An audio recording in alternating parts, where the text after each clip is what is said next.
If it's happening in New York, New Jersey, or Long Island, hear about it with Joe Piscopo. Mornings, 6 to 10 on AM 970. The Answer.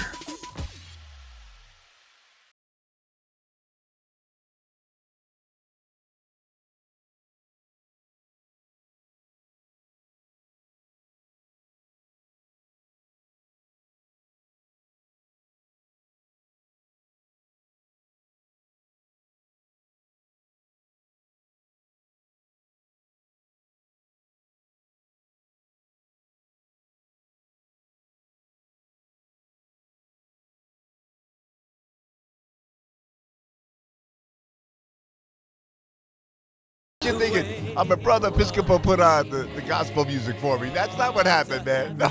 You guys went way back with this one, the Edwin Hawkins. Yeah, Edwin Hawkins. Now, he died, 74 years old, man. That was too young. This came out in the 70s. How great is that song, though? It's still pumping. I said in the Catholic Church, I would want the Mass to be 2 hours if I had music like that in the Catholic Church.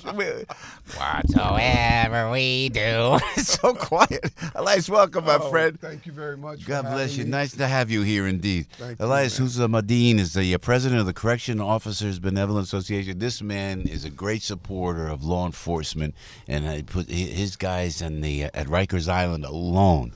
What you don't even we can't even imagine what they're going through. No, most people can't imagine. They think they can, but they can't imagine what we do every day and what we go through every day, and dealing with the people that no one wants to deal with.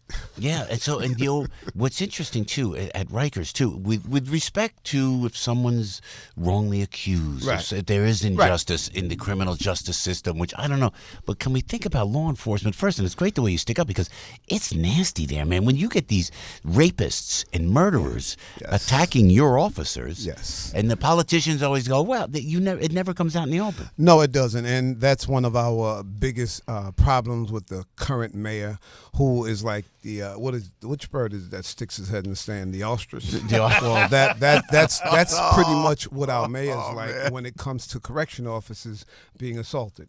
And his 4 years is 2,000 and counting, and he does everything he can to act like it's not happening. He'll invite Kaepernick. He'll invite all type of stars and everybody. Anything to keep the mind off the fact that correctional officers are being assaulted and that he's turned the jails over to pretty much inmate advocacy groups and advocacy groups. So, and with due respect to the mayor too, under Chief O'Neill for sure, with the crime rate dropping as low as it has, with the brilliant and stellar NYPD. Did Mayor de Blasio actually invite Colin Kaepernick? Is that what happened? Yes. Basically what he's put a whole lot of civilians in the New York City Department of Corrections. And no disrespect to them, but they have no idea of what it takes and what it means to run a jail. So they do everything they can to Joe, I don't even know how to define it, but they do everything they can to help the inmates once they're arrested, as opposed to helping them before they come to jail. Yeah, doing any program. They're shutting Rikers down now. They're talking about shutting down Rikers. Actually, let me, like I said on the Cast Martina, they're not shutting down Rikers. They're looking to reuse Rikers. Nothing in the Lippman report, and like I said earlier on his show, I have respect for Judge Lippman, but I'm still disappointed that he allowed himself to be used by the politicians. Basically, they want Rikers Island. It's 420 acres of land. They're not trying to shut it down. They're not going to shut it down. They want to reuse it, and unfortunately, the 9 jails that are there presents a problem. Yeah, that's exactly right. It's always about real estate. It's about real estate, and the fact of the matter is they keep saying they're going to bring the inmate population down to 5,000. I don't know how that's going to happen. Yeah. And even if they do, the 3 jails that we have currently outside of Rikers Island only hold a total of 2,400 inmates. So what are you going to do with the other 2,500? I'm so afraid as a New Yorker that I'm going to wake up one morning and look at these papers and see that the governor or the mayor of the city of New York have decided to release 800, 1,000 inmates because they're there and they're there on nonviolent or misdemeanor cases. But I live in Staten Island, and the last couple of serious crimes was committed by people who should have been locked up.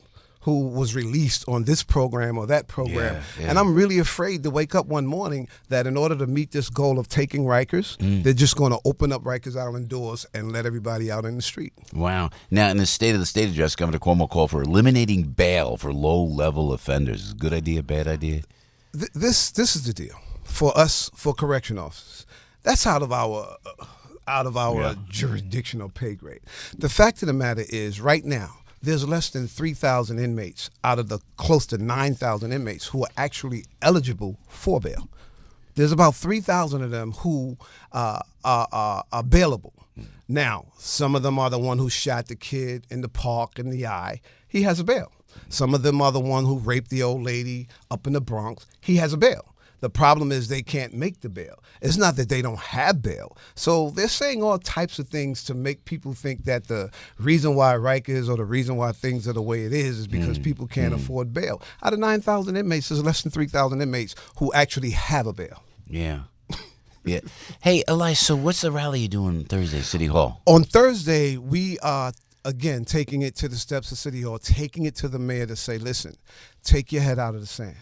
Correction officers are being assaulted. Look, I don't represent inmates. Inmates are being assaulted. We have more than 700 inmates who have been stabbed or slashed or cut by other inmates. 150 stitches, 200 stitches. Whoa, we have 2,000 correctional. We have correction officers who have 7 stitches across his neck, 26 stitches in his face. And we're taking it to City Hall to say to the mayor, like, take your head out of the sand. It's time for you to understand that we're not running a social program. We're not running a daycare center. We're running a jail system.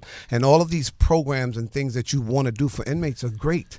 But you need to be more concerned about safety and security than anything else. I'll give you a quick example. Yeah. We just recently had a civilian arrested for bringing in razors into one of the CEOs caught him about this. Now, here's a guy who's a former inmate who was also out on parole, and the mayor, through his people, brought these guys into the city jails, gave them full access. So for 2 years, these people have been in and out of the jails with free access. We don't know what else they brought in.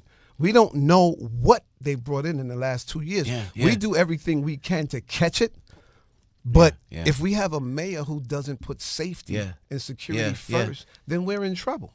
Elias Husamudeen, president of the Corrections Officers Benevolent Association. So why don't we see in news when one of your guys are cut, one of your correction officers are cut? I mean, this is a story, and you never see it. It never surfaces? Unfortunately, at times it does, but unfortunately, we do a job. We're law enforcement, but unfortunately, we do a job where we're out of sight, out of mind. The only time the news really pick up on correction officers is when we do something wrong. When we go the wrong way, then everybody knows about it. But when a correctional, and see, this is something that happens on a daily basis. Correction officers are assaulted daily inside the New York City jails.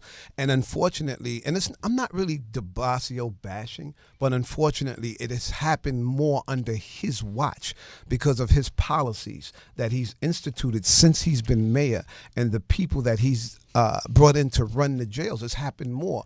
He hasn't in the last 4 years been able to reduce the number of violence or the level of violence inside the New York City jails. You need Bernie Kerik back, maybe. Bernie Kerik would be great. To be honest with you, he's the last commissioner we had who actually held inmates accountable for what they did, and it just hasn't happened since he's been gone. I love what you said, and we heard it on the John Katsimatidis show when you were on John's show about this being a real estate grab when they closed Rikers Island. That's right on the money. It really is. Think about it. What's his name? Zuckerberg, the founder. Yeah.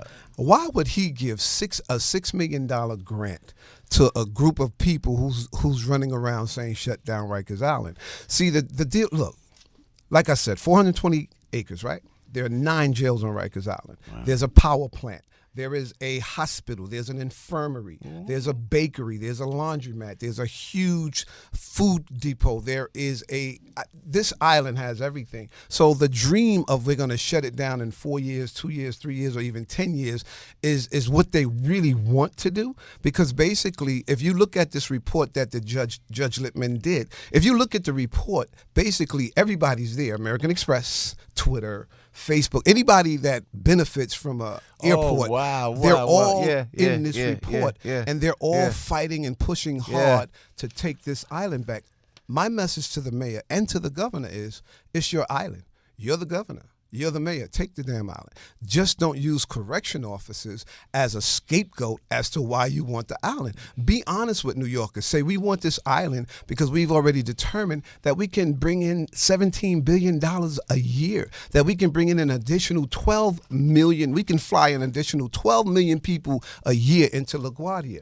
And if they extend LaGuardia's runway, they already have in his report where they're going to put the new terminal to do all of this stuff. And that's what this is about. I don't want to sound like a conspiracy, but if you read his report, all about real estate. Very little have anything to do with crime.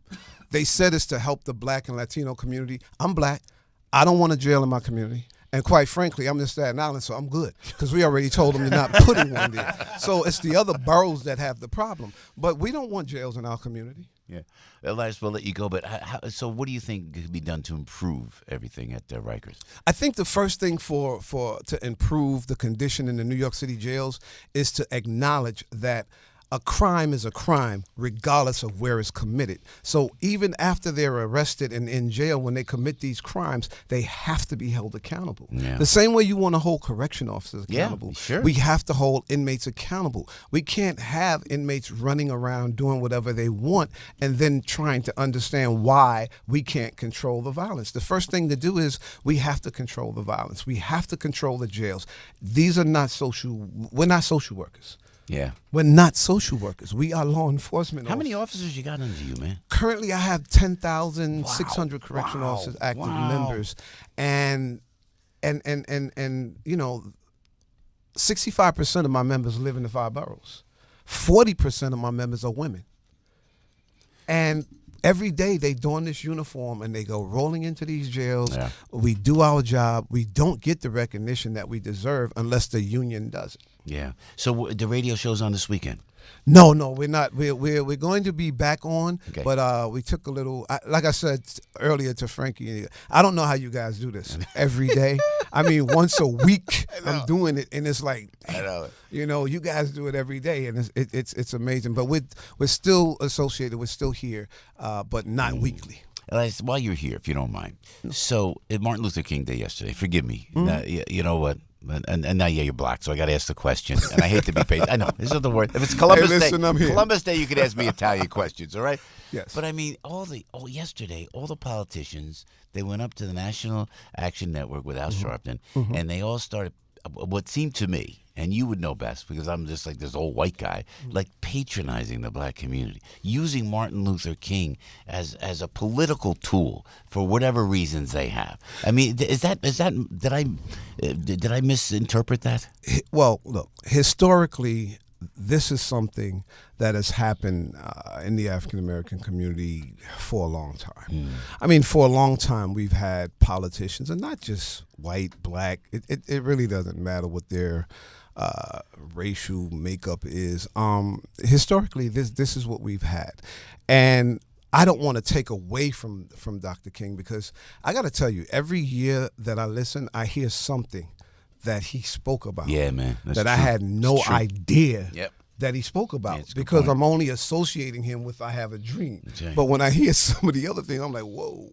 No wonder later on he ended up in trouble because he ended up talking about things that most of the other people in his group didn't want to address. But yes, I mean, they come to the community, look, they're doing the same thing to us as far as mass incarceration, as far as shut down Rikers Island. They all make their rounds. If you do a consensus, the city council shut down Rikers, the state assembly shut down Rikers, the state senate shut down Rikers.